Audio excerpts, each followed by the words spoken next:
So just to introduce ourselves, I'm Lewis John. I'm a solutions consultant with City and Guilds Kineo. We've got a stand here today. We're on B12, so if you like what you see, come on over afterwards and come and have a chat with us. And I've also got Ryan O'Malley with me. Hi there.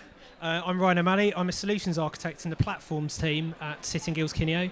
So it's my job to basically design and configure software platforms to deliver great learning experiences. Thanks, Ryan. That's a good point. I didn't kind of say what I do. So my role is kind of scoping out potential projects, putting a proposal together, putting a presentation together, and then effectively, if we move ahead with the project, I hand it over to the production team, to Ryan and his colleagues to implement. And so the project we're looking at today, that was the kind of process where, talking to the clients about their requirements and then taking on the project and then moving forward with the platforms team. So the agenda for today is a bit of an introduction to what we're talking about, which is Samsung Backstage, then going through the background to the project, which is the kind of almost like the precursor to the implementation. It's all the work that was done in terms of looking at what the user requirements were and the kind of user-centered design approach we took to the project. Then we're going to move forward and we're going to actually kind of talk about what we implemented, the platform itself, and Ryan's going to cover that bit off. And then we're going to talk about the results as well, as in what evidenceable results we've seen from having launched the platform and the use of it. So hopefully that format will work okay, and I hope it's an interesting session for you today. So just quickly, City and Guilds Kineo, we're one of the largest e-learning providers in the UK. We're part of the City and Guilds group, and we are co-founders of Totara LMS, which is the learning platform we've used to build the platform for Samsung. We provide a whole bunch of services, and as I say, come along and see us on stand B12 afterwards if you'd like to know any more. But we produce content, we design and build learning platforms, and we have a whole other range of services as well. So, Samsung Backstage. What is Samsung Backstage? Well, it's a training platform, basically, for Samsung, and it's targeted at people that sell Samsung products. So they're not Samsung employees. They are people that maybe work in department stores or phone shops.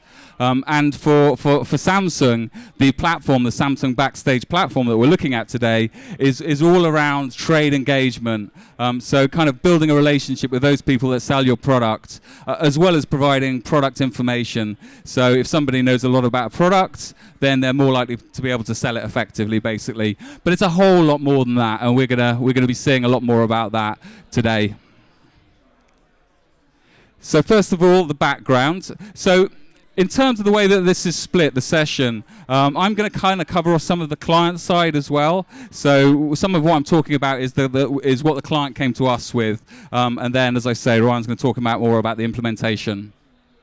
So the vision was to provide a best-in-class, highly engaging platform for interactive media. So it's mainly about mobile phones, smartphones, wearables, but also some other electronic devices as well.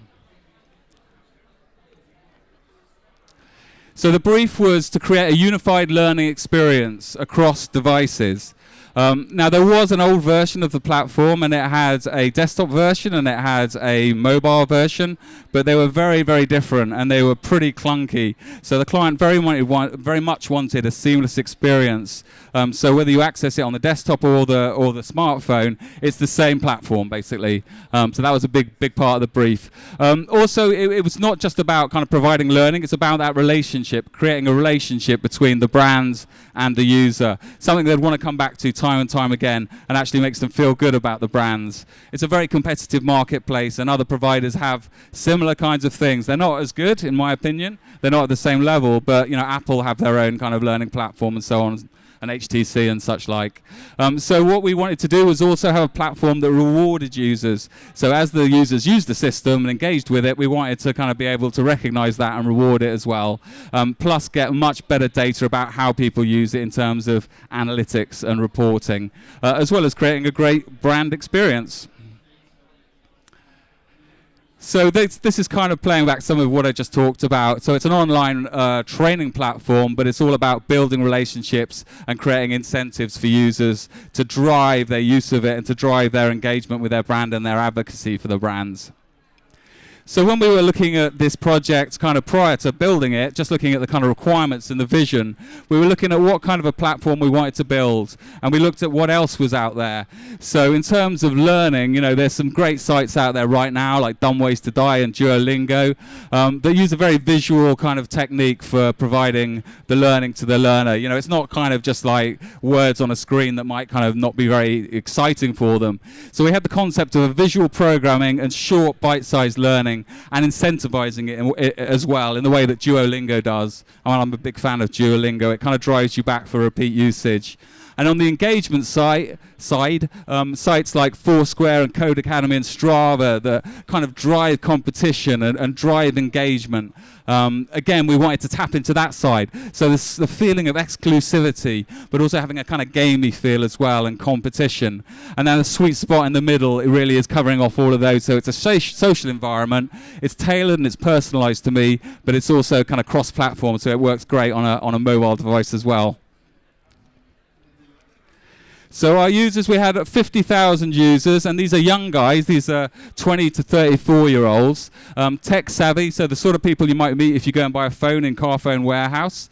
They're young, they're techie, they're keen to make a sale, and they get a buzz out of technology and out of doing the job that they do, and they live and breathe phones.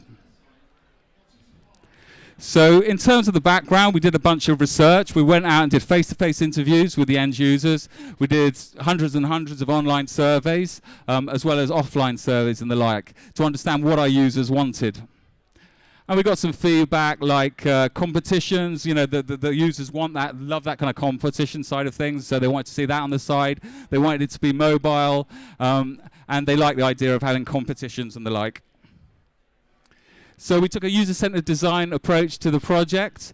We looked at how the users, what devices they use to access the internet, access online content. For this audience, almost all of them are accessing it on mobiles and smartphones. So we've got 54% on mobile or smartphone, 11% on tablet, and 35% on desktop. So for this project, desktop was actually the minority use case, you know, which is kind of quite different to a lot of projects.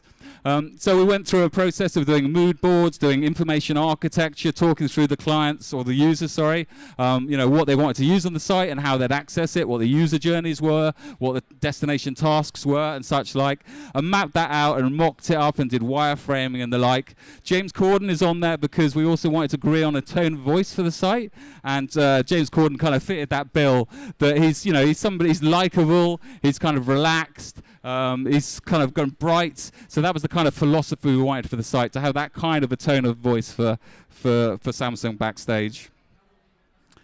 So this is the point where I hand over to my esteemed colleague Ryan to talk a little bit more about the platform. Thanks very much, Lewis. Yeah, this is quite an interesting one for me. Obviously, working in the platforms team day to day, I'm working on LMS projects, and they can vary widely depending on who the client is. You get projects that are fairly small scale compliance delivery platforms. That's all people are looking for. The other end of the scale, you get platforms that are extended enterprise, e-commerce solutions, for example. Samsung's really interesting. It covers a whole load of bases. It not only is it about the learning delivery, it's also, as Lewis said, it's about the engagement piece that sits behind it. And actually, it uses the platform in some quite interesting ways that we don't tend to use for other clients, but it's really kind of opened up a lot of scope for the type of things you can do with an LMS. The platform, as Lewis mentioned already, is Totara LMS. It was an obvious choice, really. I guess one of the first things was it needed to look great, needed to be responsive. Totara supports responsive design. It comes with an HTML5 framework. We've actually got our own responsive theme framework that we can use as well. And being open source, there's a lot of flexibility around how you can skin it up and how you can make it look. It also needed to be able to present e-learning seamlessly. We didn't want learners to be in a position where they were obviously doing learning or sitting through your kind of traditional e-learning. And Totara is obviously, being an LMS at its core, is designed to do that.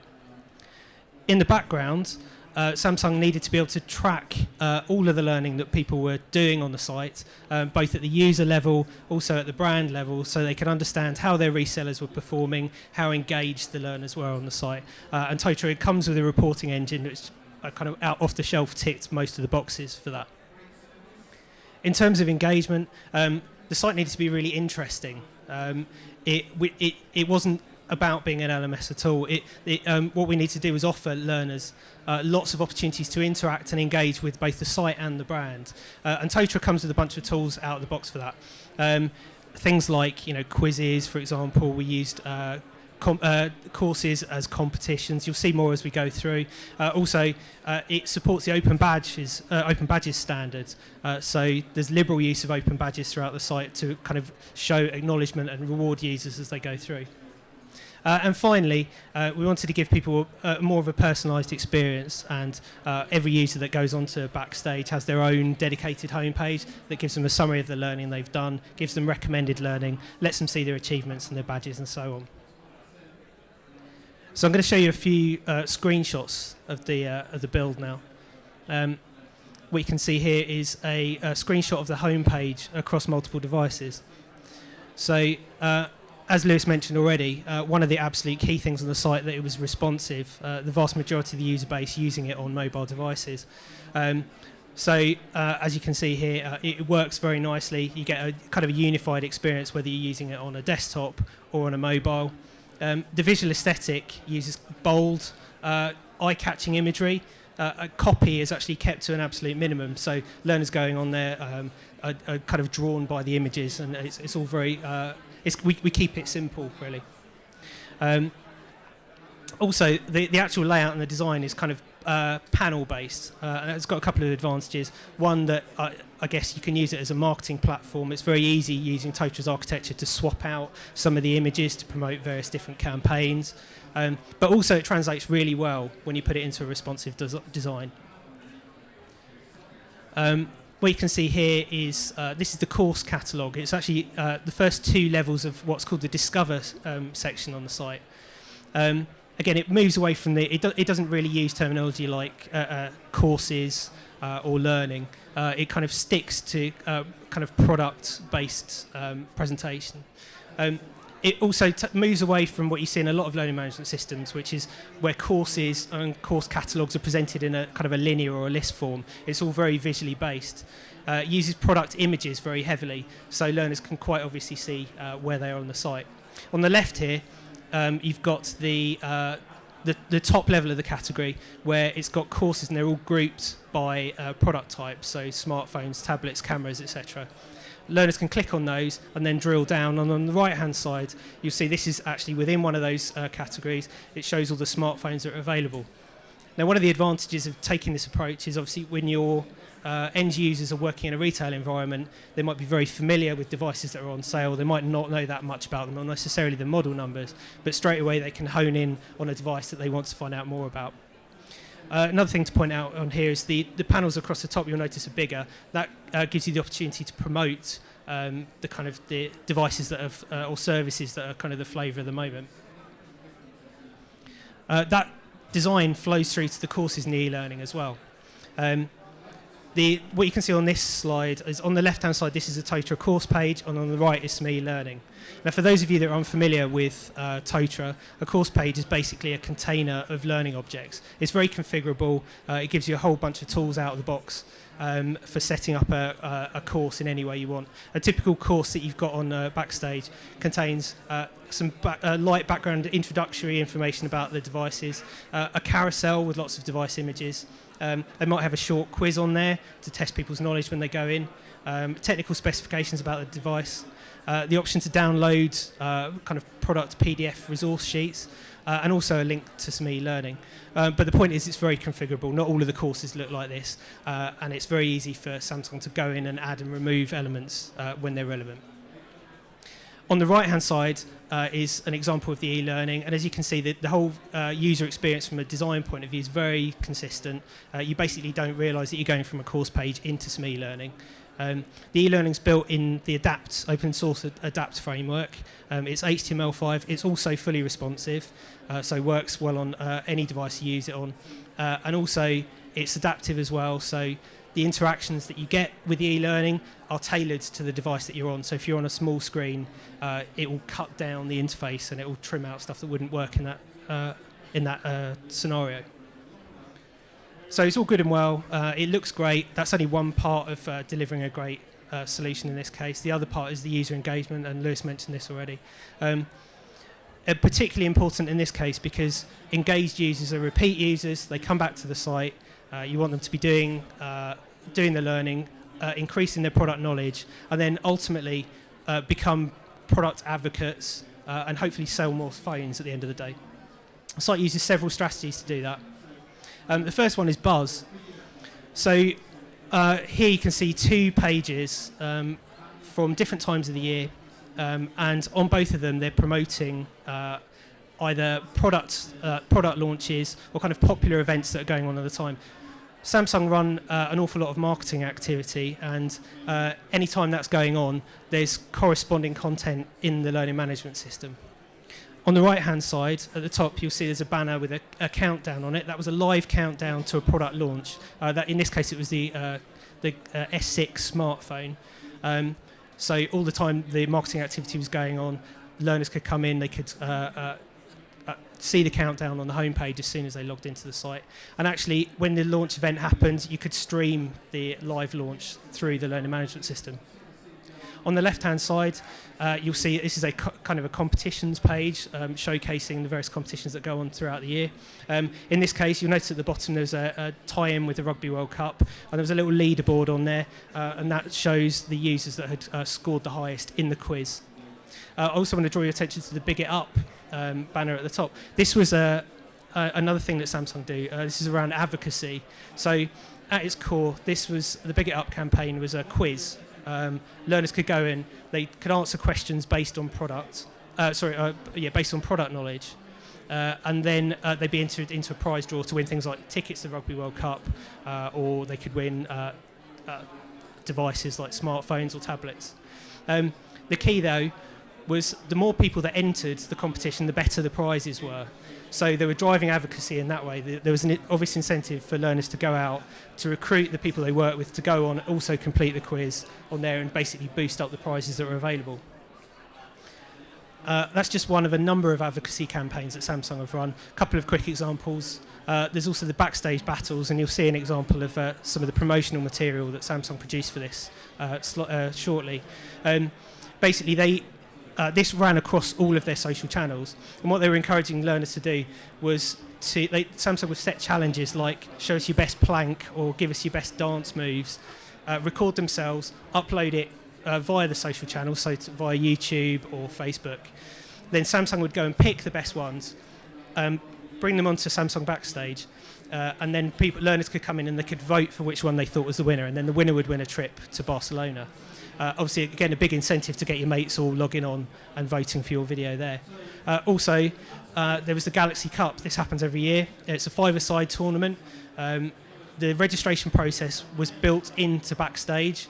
I'll be honest, it's quite unorthodox. I've not done that for any other clients before, but you can only recruit team members from registered users on Backstage.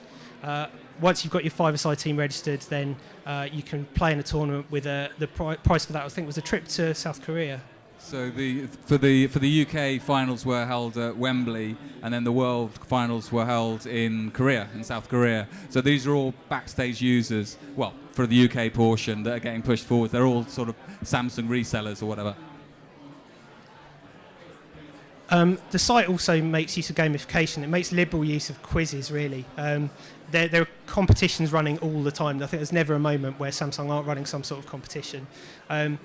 Some of those tie into social. So in the middle example here, Samsung were running a campaign where week by week they were hiding words on various different social channels. So they might be in their Twitter campaign, might be on their Facebook feed.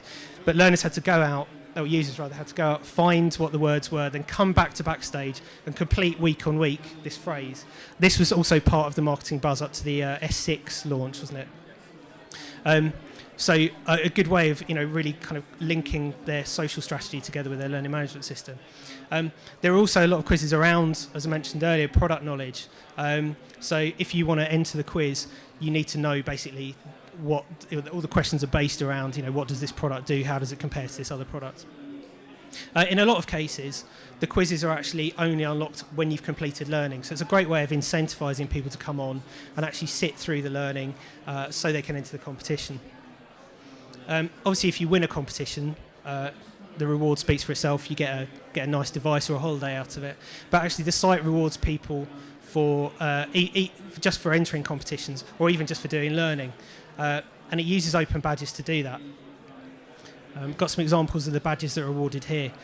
Learners on Backstage are awarded badges for a whole range of things. Anything from when they originally launched the site, users that were there on day one got a badge. If you log in and complete your profile, if you participate in an event, for example the Galaxy Cup, you get a badge. If you complete learning or a certain number of courses, you get badges as well. Now the great thing about the open badge format is the badges are transferable. Learners can take them away with them, they can download them, upload them to their own backpack, and then you've got an evidence-based record of what they've achieved while they've been logged onto the learning management system. Overall, so just in summary, the LMS isn't just it's kind of a hub, I suppose, amongst all of the activity that was going on. It's both a learning platform for the learning in the conventional sense. So Samsung, reseller employees are free to log on, complete learning either kind of while they're at work, at home, on an ad hoc basis, or even in the presence of Samsung trainers. And use it in very conventional style. But it's also a way of kind of cross-fertilising the social activity and driving engagement that way by getting learners to engage with all the various different channels with a Backstage sitting at the core of it. How did it all work out? Well, I'm going to hand it over to Lewis to summarise for you. Well, first, I think we've got a little video. Yeah, thank you. So I'm just going to show you a quick little clip from a video. So whilst we're talking about, users loving this, and we know they do, but I guess you don't right now because you've only got our words to take for it. So we've got a little promo video. It's very short. I'm only going to play a bit of it. And it's just showcasing some of the Backstage battles that Ryan talked about earlier. So there'd be a theme like show us your best dance move, or show us your best plank, or make your grimmest face or whatever. And users would video themselves or photo themselves, upload them to the site. The guys at Samsung might do a bit of shortlisting, and then the shortlist would be put on the site, and users get to vote for who are their favourites. So I'm just going to kind of show you a little video clip of that now. I'm going to try anyway.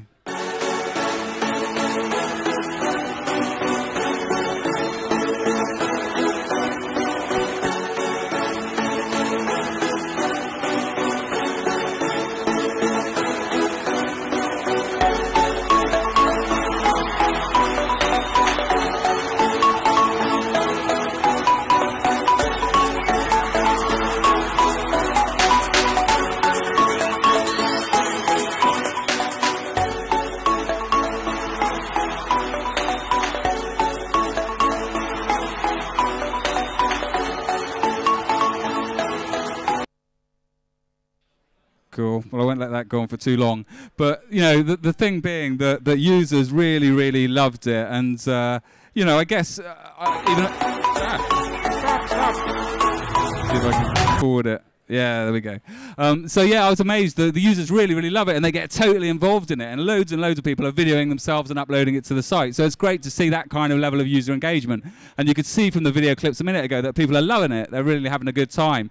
So it's so much more than just a learning management system. And although we describe it as that, on the site you don't hear any mention of learning or learning management system. It's all, the course pages we saw don't look like course pages. They just look like cool web pages. The course catalog just looks like a product catalog. So it's all these kind of like philosophies and approaches that really kind of make it work for this audience. So it was a really I'm going to kind of look at the results now. So looking back, it was a really highly collaborative approach. We worked really, really closely with Iris Worldwide, which is a creative marketing agency, the Samsung's agency, basically. So it was an unusually close working relationship between the digital learning agency and the digital marketing agency, as well as with the end client. But I have to say, it worked fantastically well. It launched on time and to budget. It was an incredibly short timeline. We turned the site around in 3 months from start to finish, and we also built a whole bunch of e-learning for it as well. It was a seamless transition, so we turned off the old site and we migrated all the site users over to the new site. So it was a successful old project. In terms of the stats, we've seen a big increase in terms of the usage on this new site versus the old site. We've got a high number of active users, and we're seeing a lot of course completions. And a lot of this data actually wasn't even available in the old platform. So now we have a platform that we can produce results, we can produce reports, and see how it's working, which then makes a business case for further investment. And that's kind of the process we've gone through. We saw the pie chart earlier about the usage, so it's that kind of level of usage. Yeah, we're getting great use out of the site. Great feedback from the clients, as in from Samsung, about the new platform. They're going and talking to people about it, and they're getting great feedback, and so therefore they gave us great feedback. I'm conscious of the time, so I'm kind of whizzing through a little bit. But also great feedback from the end users, and of course that's the really important point. I mean, we talked about earning badges, and when the site went live, there were like 23 courses and 23 badges available. By the day after we'd launched, we'd got people that had completed all the badges. I mean, they are keen as mustard to get on the site and to kind of get that recognition and that reward through the system. So in terms of business benefits, the client now has an ability to publish content very, very quickly, so they can get it out there quicker, they can see the learning activity, and they can get some really, really detailed sort of reporting out of the system to match against their KPIs. And we're seeing increased brand advocacy as well. So yeah, this is kind of, I guess, saying more or less the same as the last one. We're seeing a lot much greater trade engagement, and with much greater reach as well. In terms of the brand advocacy bit, which we've talked about a couple of times today, we're seeing those users that use Backstage are much more likely to recommend the brand, and they're also much more likely to effectively sell more products, basically, and they rate their relationship with the brand much higher than those people that haven't used Backstage. So it's kind of working on every level. It's giving great product information, but it's creating a relationship between the brand and the user as well. So, that's obviously a critical thing. So last slide now, pretty much. So yeah, it was a unique partnership, as I talked about earlier. Very much a visual programming technique, as we saw earlier, in terms of some of the inspiration behind the site. It's a very visual site, and it's proving great results for Samsung and for us as well. It's a project we're very proud and excited to have been involved in. So that's the end of the presentation. I don't know if there's any questions from the audience in the last couple of minutes. Any lingering questions out there? It's fine if there aren't. I don't mind. All right, well, thank you very, very much for your time. I hope you enjoyed it.